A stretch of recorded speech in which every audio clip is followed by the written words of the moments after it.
muchísimas gracias por venir. La verdad que es para mí una satisfacción enorme estar por segunda vez en Panamá, especialmente además aquí en la sala Rútez. Y estos días, un poco calentando todo el ambiente, lo que yo decía en las redes sociales es que esta es una charla para CISOs y CIOs, pero que tenían que venir aquí muchos CEOs y muchos CTOs y muchos... ¿Cuántos CEOs hay en la sala? Ya me he quedado solo como casi siempre, no consigo nunca llegar a los CEOs. Chief Executive Officers, ¿sabes? Los dueños de las empresas, los financieros, todas estas cosas, ¿sabes?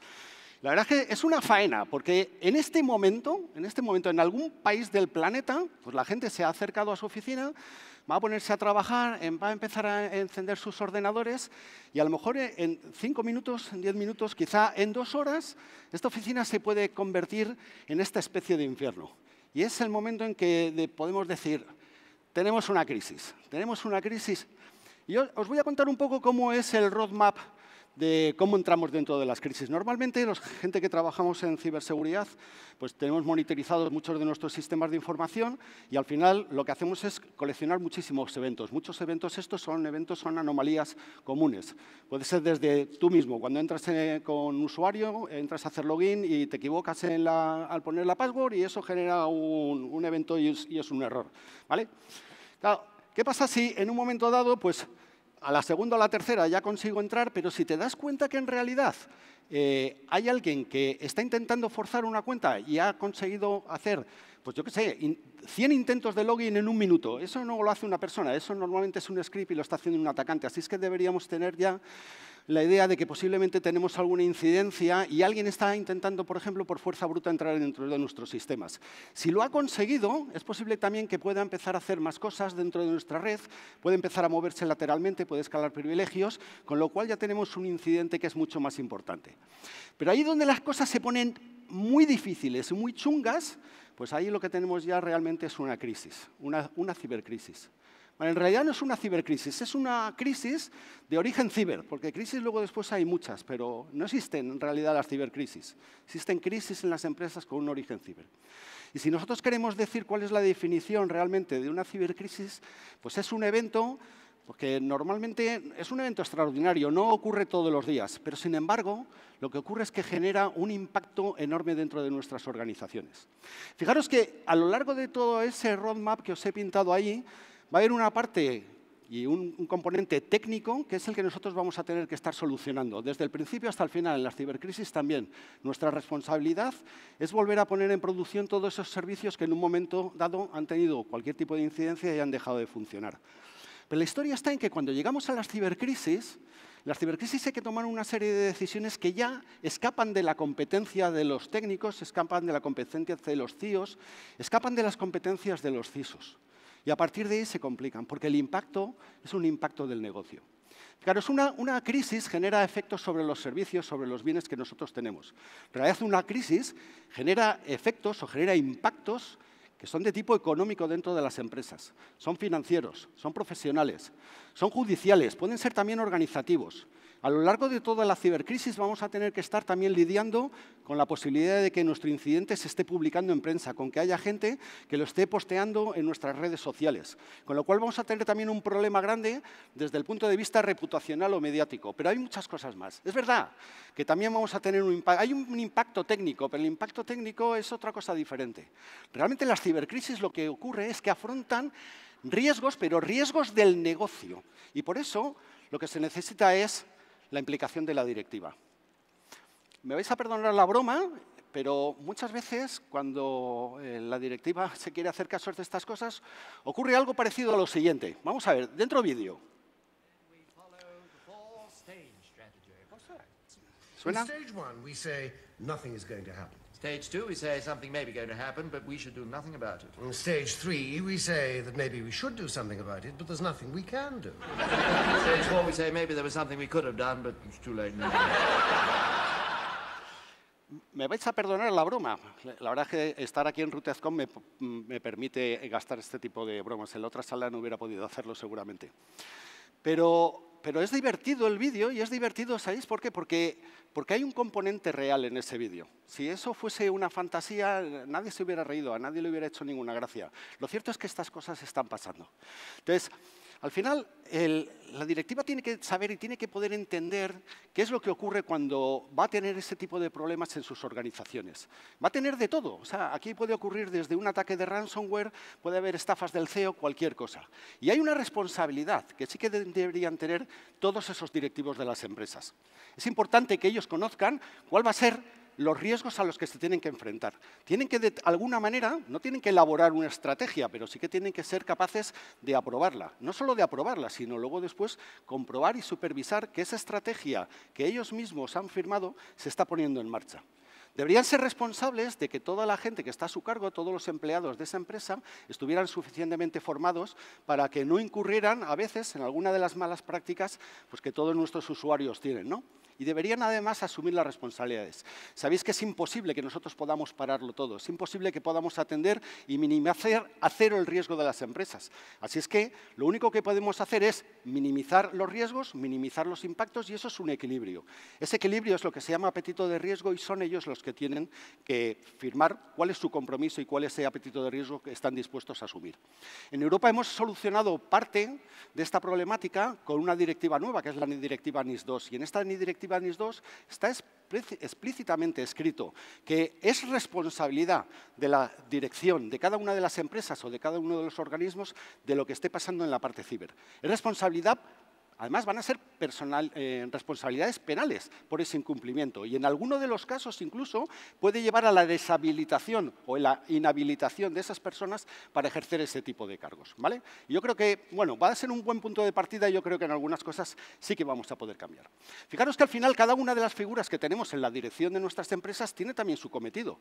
Desde luego el CEO lo que tiene que hacer es impulsar precisamente esa estrategia de ciberseguridad que quieren implantar dentro de sus organizaciones. El de recursos humanos, pues hombre, debería facilitar que la gente esté capacitada y preparada para que no cometa los errores que normalmente vemos en nuestras organizaciones. Está también el director de operaciones o el director de continuidad de negocio. ¿Cuántas veces habéis tenido que publicar una aplicación que todavía no ha pasado la auditoría, que no ha pasado con los controles de seguridad y que no sabemos realmente si va a tener un problema y va a tener un impacto cuando nosotros la pongamos en Internet y alguien quiera forzar y nos pueda entrar dentro de nuestra organización? El CFO, el director financiero, ya sabemos que esto cuesta dinero, pero más dinero cuesta todavía el que nosotros tengamos una crisis. Así es que deberían ser proclives a darnos los recursos económicos suficientes para poder dotar a nuestras instalaciones, a nuestros sistemas, de la seguridad suficiente para alcanzar ese equilibrio en el riesgo aceptable que nosotros hemos asumido. Por supuesto, los CIOs, por supuesto, los CISOs, todos vamos a tener una responsabilidad dentro de nuestras propias organizaciones. Claro, es que las crisis son complejas por la intensidad de los impactos, porque en un momento dado, si nuestra empresa está deslocalizada y en varios países, lo que está afectando en España puede afectar en Panamá y viceversa, porque además hay una posible esa propagación global, porque no sabemos lo que va a ocurrir, sabemos que tenemos un implante, pero quizá tengamos otras 3 puertas traseras, porque no sabemos si va a caer luego después un ransomware, si han exfiltrado los datos, si luego después en algún momento dado pueden extorsionarnos con la publicación de esos datos, porque no sabemos muy bien qué es lo que está pasando y porque la duración se nos va a hacer tremendamente larga. Entonces, para solucionar todo esto, lo que hay que tener son planes de respuesta y además probarlos. Fijaros, ¿cómo se afrontan entonces esas crisis?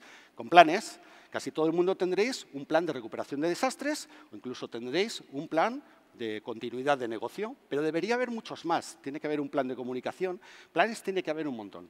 Es curioso que muchas empresas que dicen estar preparadas para poder afrontar estos tipos de crisis y creen que sí, que son competentes para hacerlo, realmente muchas de ellas ni tienen planes y desde luego muchas veces ni siquiera los han probado. Todos tenéis un plan. Seguro que todos tenéis en vuestras organizaciones un plan de respuesta a incidentes para poder funcionar, ¿sí? Bueno, ¿sabéis lo que pasa con los planes? Los planes pasa esto. Los planes no son perfectos, porque continuamente estamos añadiendo nuestras cosas a la organización y se nos olvida ponerla en nuestro plan. ¿Qué es lo que? Es que la persona que hacía esto se ha ido hace 3 meses, ya no está. Es que no dejábamos la llave del rack, no encontramos nada.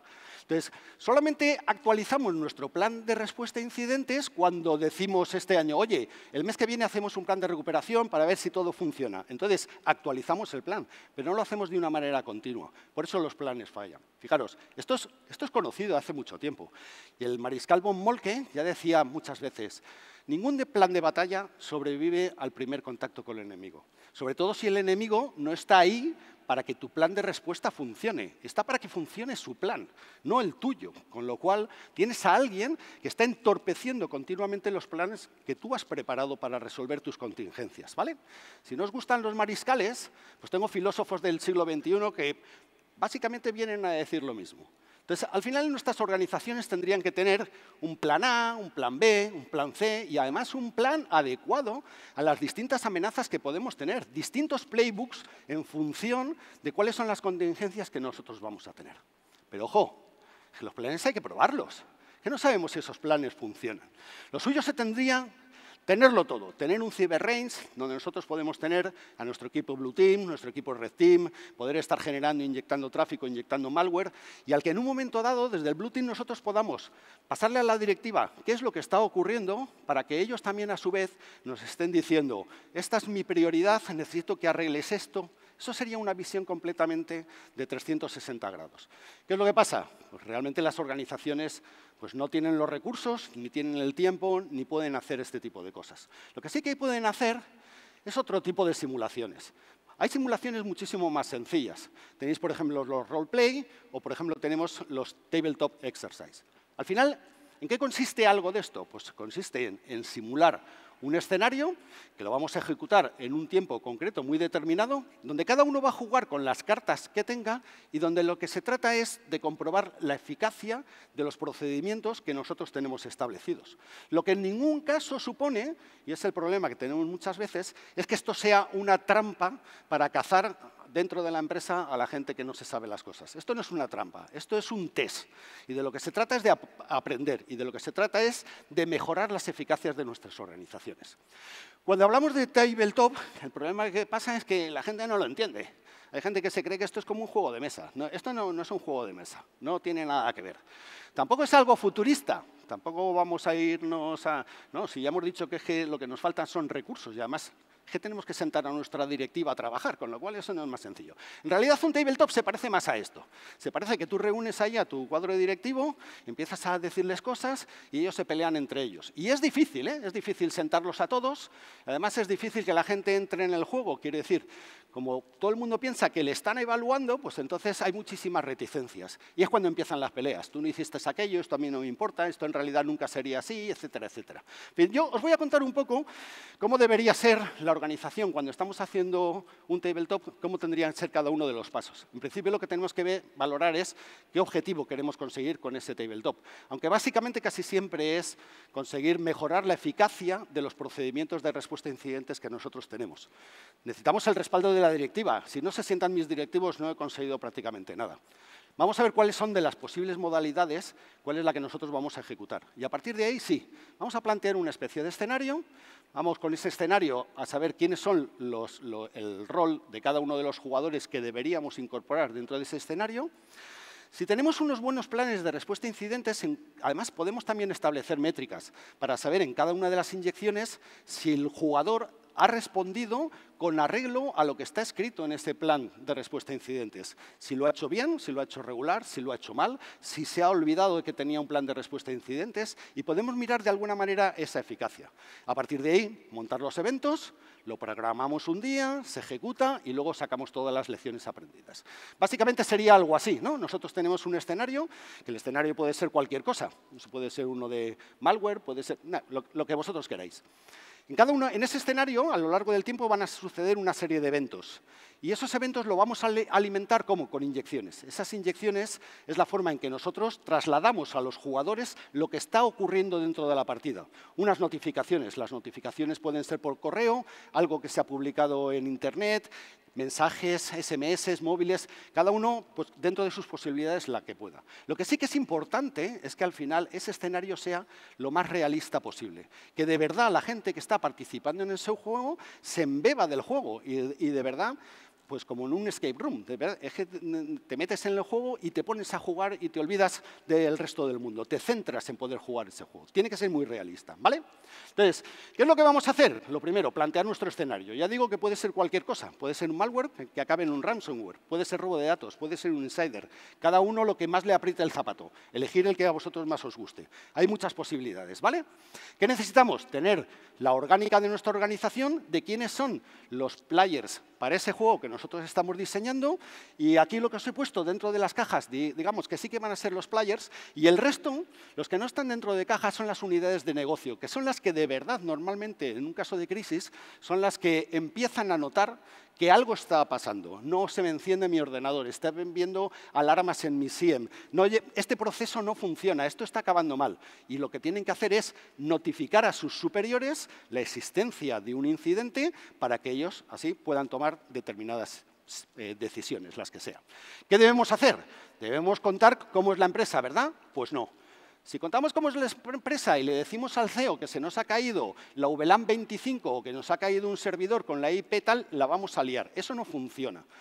Eso es un error. Eso sí que nos puede servir cuando nosotros organicemos un TTX que sea de alguna manera técnico. Pero cuando estamos hablando con directivos de nuestra empresa, lo que tenemos que hablar es de funciones y de servicios. Ellos sí que saben en un momento dado cuál es el impacto para su organización cuando en un momento dado una función de negocio se les ha caído. Cuando no funcionan el servicio de clientes, el de proveedores, el de producción. Ahí es donde ellos sí que son capaces de valorar qué es lo que está pasando en su organización y cómo les puede impactar con arreglo a su día a día de trabajo, ¿no? ¿Cuánto tiempo pueden estar paralizados en determinadas funciones? Y es verdad que eso sí, lo soportaremos para que también haya un discurso técnico por nuestra parte y cómo podemos simularlo dentro de nuestra organización. A partir de ahí, creamos nuestro storyline, donde vamos a poner cada uno de los eventos y cada una de las inyecciones y vamos a hacer como una especie de cronograma. Y yo os aconsejo que las primeras inyecciones sean muchas y muy grandes, que haya una frecuencia de inyecciones al principio para generar esa sensación de realidad y para generar estrés dentro de los jugadores. Y luego, poco a poco, iremos relajando la partida para que al final se resuelvan todas las cosas, porque va a haber muchas cosas que decidir. Este storyline, además, haceros una idea de que nosotros podemos ver cómo poco a poco podemos establecer estas dos líneas. Una, que es la parte de ciberseguridad, y otra, por ejemplo, la parte de reputación. ¿Qué es lo que va a ocurrir?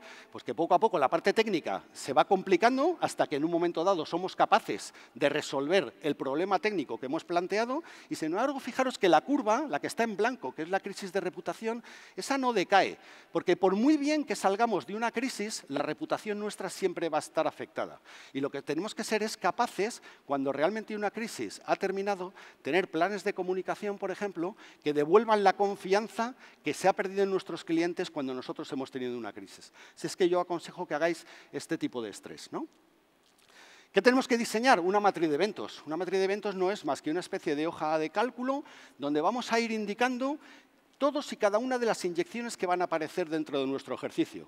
Las vamos a secuenciar, vamos a decir además en qué momento se van a producir, vamos a ver el contenido de la incidencia, quién manda la incidencia, que normalmente es el equipo técnico que está dirigiendo ese ejercicio, quién es el jugador o quién es el rol que está recibiendo ese tipo de incidencias, cómo va a ser la forma de notificar las incidencias y, finalmente, si es posible, cuál debería ser la reacción esperada para que nosotros podamos valorar si las cosas se han hecho bien o si las cosas se han hecho mal. ¿Vale? Bueno, más o menos al final os quedaría una cosa por esta. Fijaros que también es curioso que en un momento dado las respuestas que hagan los jugadores que están jugando se nos escapen, porque hagan cosas que nosotros no tenemos pensadas. Así es que, de alguna manera, tenemos también que prever esa casuística y cuando algún jugador se sale del esquema mental que nosotros habíamos planteado, poder volver otra vez, devolverlo a la partida allí donde nosotros queremos que la partida vaya continuando. Y una cosa importante, no tienen por qué acabar siempre bien las partidas. Puede ser que las partidas acaben mal. No nos acostumbremos a que los juegos o que las crisis terminan bien. Hay crisis que terminan muy mal. Hay estudios que más o menos vienen a decir que el 60% de las empresas que tienen un ransomware no vuelven a levantar la persiana, no vuelven a abrir el día siguiente. Así es que deberían acostumbrarse a que esto no siempre va a tener un final feliz. Y cuando el final no sea feliz, que entiendan que aquel negocio en el que han dedicado 10, 15, 20, 30 años de su vida de un día a la noche se puede ir a la porra, ¿vale? Es interesante también hacer ese ejercicio, ¿vale?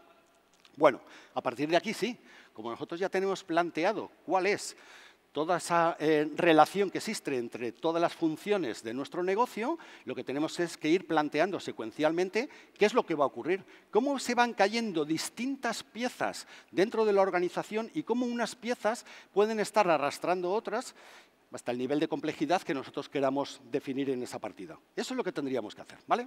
Bueno, pero esto está bien, esto está bien.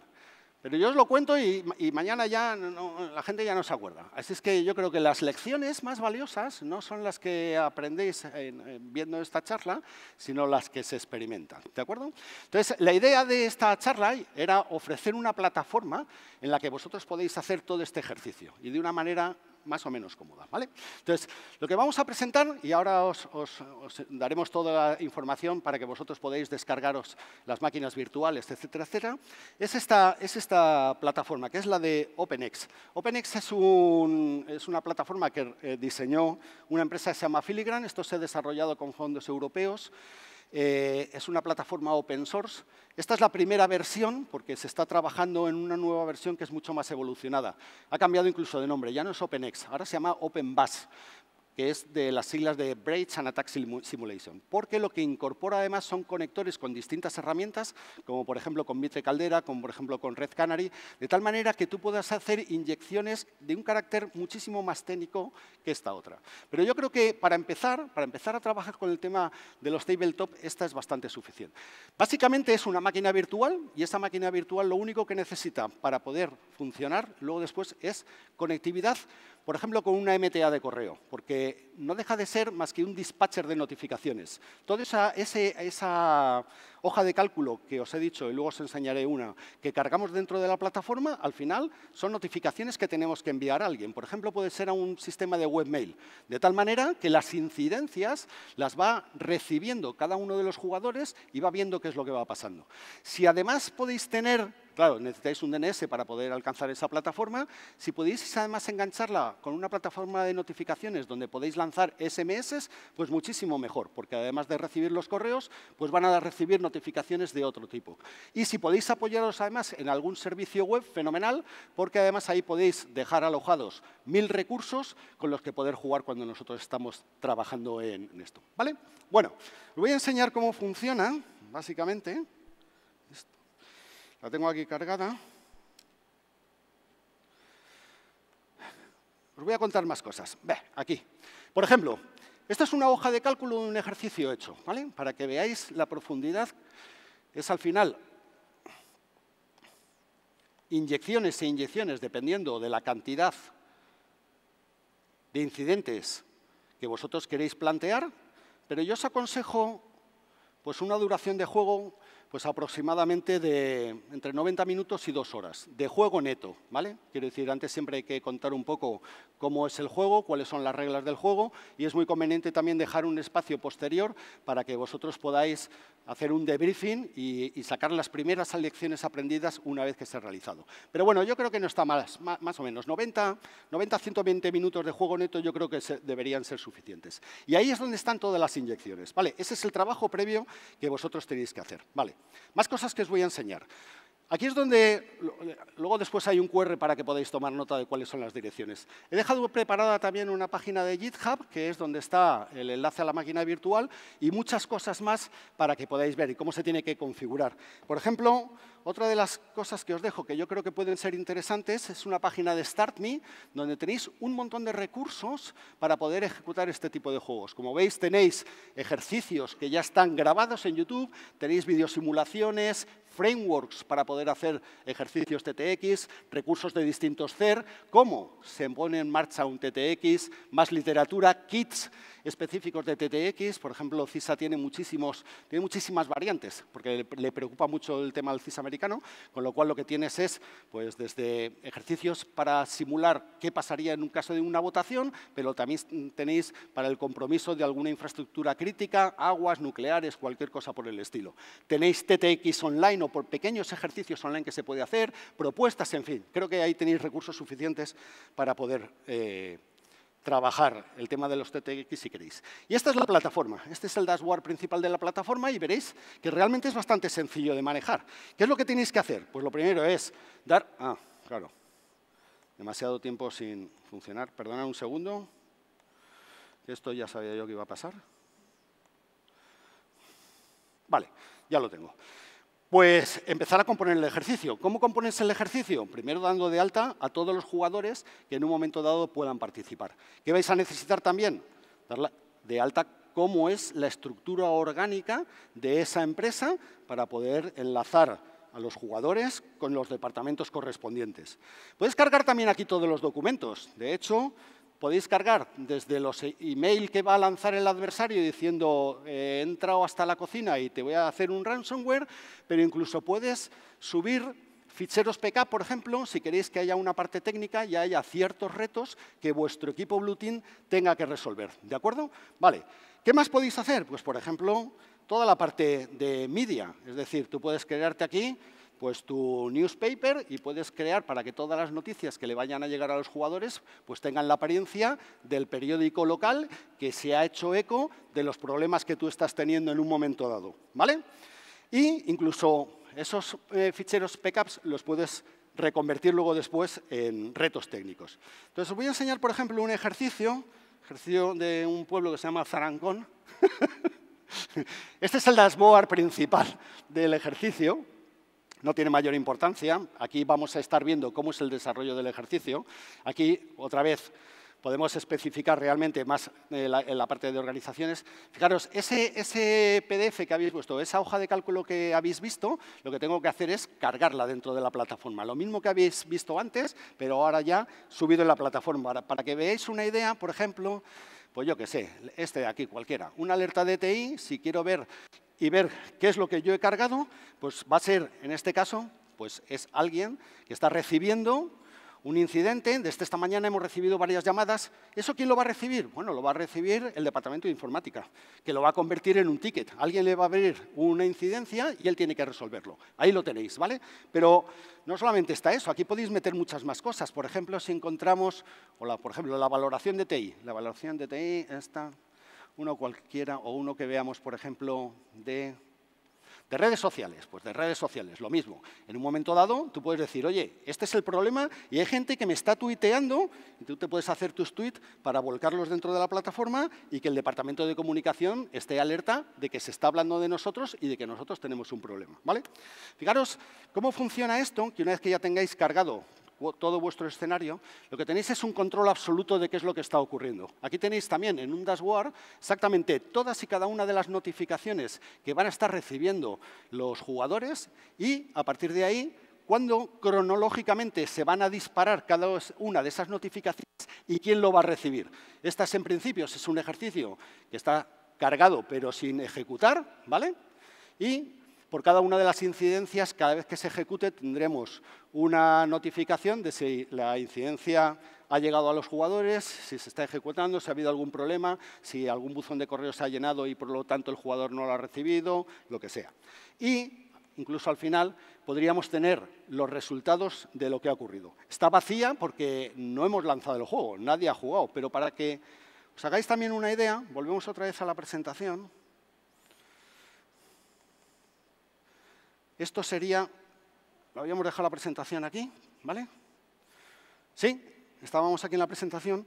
Por ejemplo, esto sí que es un pantallazo ya de un ejercicio ya realizado para que veáis que en un momento dado, en el dashboard, pues se van viendo cuáles son las puntuaciones alcanzadas por cada uno de los jugadores o para cada uno de los equipos en función pues, del nivel de desempeño que hayan tenido a lo largo de todo ese ejercicio. De tal manera que tú puedes estar monitorizando quién lo está haciendo bien, quién lo está haciendo mal, quién ha tenido algún problema y cómo luego después sacar a partir de ahí lecciones aprendidas, es decir, esta parte no la teníamos contemplada, aquí tenemos una laguna en nuestro procedimiento, esto no se sabe hacer, etcétera, etcétera, ¿no? Es bastante interesante. Bueno, más o menos, ¿qué es lo que va a pasar? Pues esto es lo que ocurre. Los jugadores lo que están haciendo es recibiendo continuamente todas las notificaciones que nosotros hemos programado y a partir de ahí ellos tienen que tomar acción, tienen que hacer algo. Esto no se trata ya de una discusión. Si esto te pasa ahora, ¿qué es lo que hacemos?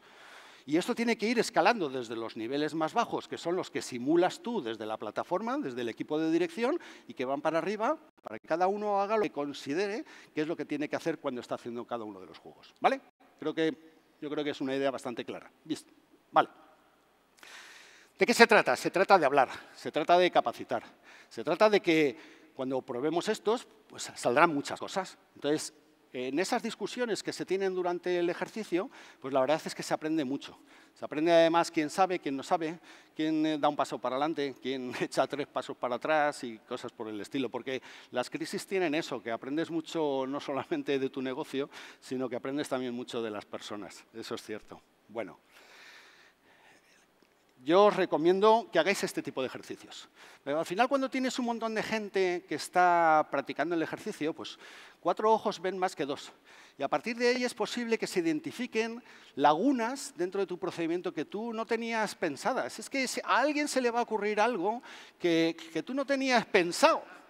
Y como no lo tenías pensado, pues esto va a ocurrir. Entonces, precisamente estos juegos sirven para medir esa eficacia de nuestros sistemas.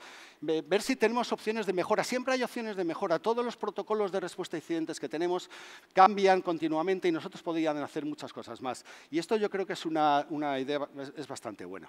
Entonces, los beneficios que trae la simulación son los que tenéis ahí. O sea, no se consigue ser un experto hasta que no estás metido en muchos incendios, hasta que tú no has sido capaz de estar en respuesta a incidentes, hasta que no has vivido las situaciones que has vivido.